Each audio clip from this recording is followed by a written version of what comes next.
আসসালামু আলাইকুম। আল্লাহ পাকের ৫টি বস্তুর মধ্যে একটি বস্তু হচ্ছে হজ বা কুরবানি। আমরা যে সকল ইমানদার মুমিনগণ কুরবানি করার জন্য প্রস্তুত, আমরা যেন বনের পশুকে সম্মুখীন করে মনের পশুকে কুরবানি করার জন্য প্রস্তুত গ্রহণ করি। অর্থাৎ আল্লাহ পাকের হজকে অনুসরণ করে নিজেকে আত্মসমর্পণের মাধ্যমে কুরবানি করার জন্য প্রস্তুত গ্রহণ করি। আমরা কেউ ১ মাসের টাকা, কেউ ১৫ দিনের টাকা, কেউ ১০ দিনের টাকা কুরবানি করার জন্য প্রস্তুত গ্রহণ করি।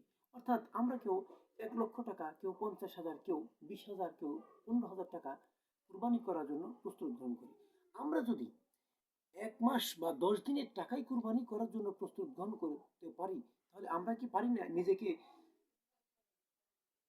হজকে অনুসরণ করে ৩ দিনের মাধ্যমে হজকে অনুসরণ করে ইত্তিকাফের মাধ্যমে হজকে অনুসরণ করে কুরবানি করার জন্য প্রস্তুত গ্রহণ করতে? আমরা যেন হজকে অনুসরণ করে নিজেকে আত্মসমর্পণের মাধ্যমে কুরবানি করার জন্য প্রস্তুত গ্রহণ করি। নিজের জীবন গড়ি, অন্যের জীবন গড়িতে সহায়তা করি। জীবন যেন স্বর্ণের দানা, অক্ষয় করবে আমার সাই রাব্বানা।